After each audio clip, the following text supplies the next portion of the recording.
انہیں اپنے پروں تلے چھپاتی ہے، پناہ دیتی ہے۔ خدا ہمیں اپنی حضوری کے سائے میں چھپا لیتا ہے، لیکن جو چکن مدر ہے، جو مرغی ماں ہے، اس میں اتنی قوت نہیں ہوتی کہ وہ حملہ کرنے والے عقاب یا باز کا مقابلہ کر سکے۔ لیکن زبور نویس فرماتا ہے کہ ہمارا خدا صرف ہماری پناہ ہی نہیں ہے، وہ ہماری قوت بھی ہے۔ مطلب یہ ہے کہ وہ صرف سانو اپنے پراندے تھلے چھپاندہ ہی نہیں، پھر اپنی پوری طاقت تے زور دے نال ساڈی جگہ، ساڈے والوں، ساڈے دشمناں دے نال لڑدا تے انہاں نوں شکست بھی دیندا وے۔ اور پھر لکھا ہے مصیبت میں مستعد مددگار۔ عبرانی زبان چ مستعد لی جڑا لفظ استعمال ہویا ہے، او دا مطلب ہے ہر وقت موجود۔ انگلش میں ہے ایور پریزنٹ ہیلپ۔ مصیبت میں خدا ہماری مدد کے لیے ہر وقت، ہر لمحہ موجود ہے۔ ایک بہن تھی، وہ جس علاقے میں رہتی تھی، وہاں اس کے گھر کے پاس ایک سمندر تھا۔ وہ ہر صبح ٹھنڈے وقت ساحل سمندر گیلی ریت پر واک کرنے جاتی، اور جب وہ ٹھنڈی گیلی ریت پر واک کرتی تو ساتھ ساتھ دعا کرتی، اور جب وہ دعا کرتی تو ریت پر بننے والے اپنے قدموں کے نشانوں کے ساتھ ساتھ اسے ایک اور شخص کے قدموں کے نشان بنتے ہوئے بھی نظر آتے۔ وہ خوش ہوتی اور کہتی کہ یہ خداوند یسوع مسیح ہے جو میرے ساتھ ساتھ چلتا ہے۔ اس کی زندگی میں دکھ اور مصیبتیں آ گئیں، اور اس کے اپنوں ہی نے اسے بہت زیادہ دکھ اور تکلیف دی۔ وہ غم سے ٹوٹ گئی، دکھ سے نڈھال ہو گئی، کہنے لگی سب مجھے چھوڑ دیں گے، لیکن خداوند یسوع مسیح میری پناہ اور میری قوت ہے۔ جب وہ اس دکھی حالت میں ساحل سمندر ریت پر واک کرنے گئی، جب وہ چل رہی تھی اور بڑی ہی حوصلہ شکنی کی حالت میں دعا کر رہی تھی، تو اس کو اپنے قدموں کے نشانوں کے ساتھ ساتھ خداوند یسوع مسیح کے قدموں کے نشان نظر نہ آئے۔ وہ بہت زیادہ پریشان ہو گئی، ٹوٹ گئی، گھر واپس آئی، زمین پر گر پڑی اور خداوند کے آگے جھک کر شکوہ کرنے لگی اور رونے لگی کہ اے خداوند، میرا تو یہ توکل تھا، بھروسہ تھا، ایمان تھا کہ سب مجھے چھوڑ دیں گے، لیکن تو میری پناہ، تو میری قوت اور ہر وقت میرے لیے موجود مددگار رہے گا۔ آج تو نے بھی میرے ساتھ چلنا چھوڑ دیا۔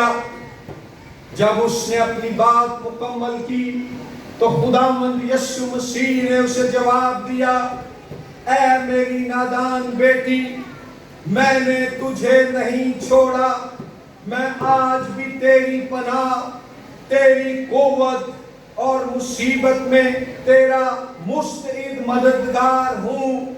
ریت پر قدموں کے جو نشان تو آج صبح سمجھ رہی تھی کہ تیرے ہیں، وہ تو میرے تھے، تو اس قدر ٹوٹی ہوئی تھی کہ چل بھی نہیں سکتی تھی، میں اپنی باہوں میں اٹھا کر تجھے چل رہا تھا۔ تو ہمارا خداوند ہمارا مددگار ہے۔ اگر آپ کی زندگی میں گناہ، نافرمانی، جادوگری، بیماری، لڑائی جھگڑوں، غربت اور بے روزگاری کے طوفان، بھونچال اور زلزلے بھی آ جائیں تو زبور 46 ہمیں یہ یاد دلاتا ہے، خداوند پر توکل رکھو، خداوند پر بھروسہ رکھو۔ لوگ اپنی دولت پر بھروسہ کرتے ہیں، لوگ اپنی شہرت پر بھروسہ کرتے ہیں، لوگ اپنی ذات، خاندان اور عہدوں پر بھروسہ کرتے ہیں، لیکن مسیحیوں کا توکل جو ہے وہ ہماری روحوں کے چوپان اور کبھی نہ متزلزل ہونے والی چٹان خداوند یسوع مسیح پر ہے۔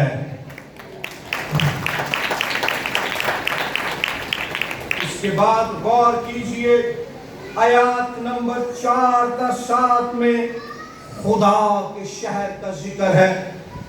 خدا کے شہر سے یہاں مراد ہے شہر یروشلم، جو اسرائیلیوں کے لیے اور بائبل مقدس میں تمام لوگوں کے لیے خدا کا شہر کہلاتا ہے۔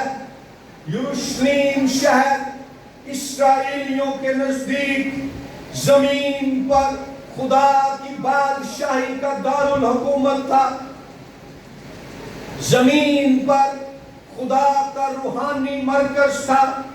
یروشلم میں ہیکل تھی، ہیکل میں خدا کی حضوری تھی۔ یہاں لکھا ہے کہ ایک ایسا دریا ہے جس کی شاخوں سے خدا کے شہر کو، یعنی مقدس شہر یروشلم کو خوشی ہوتی ہے۔ مفسرین کا خیال یہ ہے کہ یہاں زبور نویس پیدائش کی کتاب کے 2 باب کی 10ویں آیت کی طرف اشارہ کر رہا ہے۔ باغ عدن میں ایک دریا بہتا تھا۔ عدن کا مطلب ہے خوشی، باغ عدن کا مطلب ہے خوشی کا باغ۔ خوشی کے باغ میں ایک دریا بہتا تھا جو اس باغ کو سیراب کرتا اور اس سے اس باغ میں زندگی، تازگی، شادابی اور خوشی رہتی۔ لیکن آدم اور حوا نے جب گناہ کیا، انسان خوشی کے باغ سے باہر نکال دیا گیا، خدا سے جدا ہو گیا۔ لیکن پھر خدا نے قوم اسرائیل کو چنا اور شہر یروشلم کو سیون کے پہاڑ پر قائم کیا، اور یہودیوں کے لیے یروشلم شہر زمین پر باغ عدن کی مانند تھا۔ جیسے خدا کی حضوری باغ عدن میں آدم اور حوا کو میسر تھی، شہر یروشلم میں اور اس میں پائی جانے والی ہیکل کے وسیلے سے خدا کی حضوری قوم اسرائیل کو میسر تھی۔ اور یہاں جب لکھا ہے دریا، تو یاد رکھیں یروشلم شہر میں کوئی جسمانی یا آبی دریا نہیں بہتا۔ اصطلاح دریا یہاں علامتی، تشبیہی اور روحانی معنوں میں استعمال ہوئی ہے۔ نقطہ یہ ہے کہ خداوند کے شہر یروشلم میں خدا کے لوگوں کے لیے خدا کی حضوری کا دریا بہتا ہے۔ اس کا ذکر ہمیں حزقیل کی کتاب کے 47ویں باب میں بھی ملتا ہے، جب حزقیل ایک رویا دیکھتا ہے کہ وہ ایک دریا میں کھڑا ہے، پہلے پانی اس کے ٹخنوں تک ہے، پھر پانی اس کے گھٹنوں تک جاتا ہے، پھر پانی اس کی کمر تک پہنچ جاتا ہے، پھر وہ پانی اس کی گردن تک چلا جاتا ہے اور وہ اس میں ڈوبنے کے خطرے میں مبتلا ہو جاتا ہے۔ اور حزقیل 47واں باب بتاتا ہے کہ یہ قوم اسرائیل میں خدا کی حضوری کا دریا ہے۔ اور اگر آپ مکاشفہ کی کتاب 22واں باب پڑھیں تو وہاں پر بھی ذکر ملتا ہے کہ جب خداوند یسوع مسیح کی دوسری آمد ہوگی، آسمانی یروشلم زمین پر اترے گا تو اس شہر میں زندگی کا دریا بہے گا۔ آج ہمارے لیے اس میں کیا پیغام ہے؟ نئے عہد کے ایماندار ہوتے ہوئے ہمارے لیے اس میں پیغام یہ ہے کہ یسوع مسیح جس نے یوحنا کی انجیل کے 7ویں باب میں فرمایا کہ اگر کوئی پیاسا ہو تو وہ میرے پاس آ کر پیے، میں اسے زندگی کا پانی دوں گا۔ اور پھر وہاں لکھا ہے یہ بات اس نے اس روح کے بارے میں یعنی روح القدس کے بارے میں کہی جسے وہ پانے کو تھے۔ میرے بھائیوں، میری بہنوں، آج نئے عہد میں خدا کے شہر یروشلم سے مراد خدا کی کلیسیا ہے، آپ لوگ ہیں۔ غلطیوں 3 اور 4 ابواب میں پولس رسول اس بات کو واضح کرتا ہے کہ آسمانی یروشلم زمین پر خداوند یسوع مسیح کے لوگ نئے عہد کے ایماندار ہیں، اور ہم میں بھی خدا کی حضوری کا دریا بہتا ہے، اور وہ دریا یسوع مسیح کے نام میں پاک روح کے وسیلے سے ہماری زندگیوں میں بہتا ہے اور ہمیں آسمانی اور روحانی خوشی سے بھر دیتا ہے۔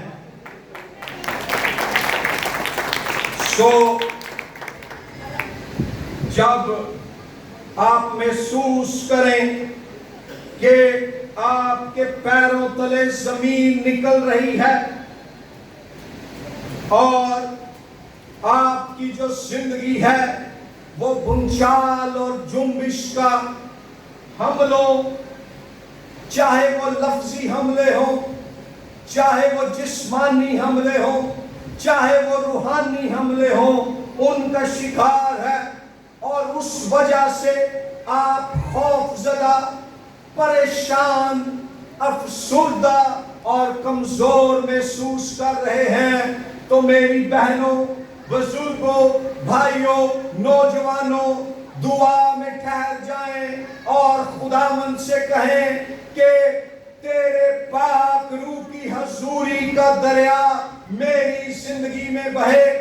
یسوع مسیح جب پیدا ہوئے تو ان کا نام ایمانویل رکھا گیا، جس کا ترجمہ ہے خدا ہمارے ساتھ۔ یسوع مسیح جب آسمان پر اٹھائے جانے لگے تو انہوں نے وعدہ کیا کہ دیکھو میں دنیا کے آخر تک ہمیشہ تمہارے ساتھ ہوں۔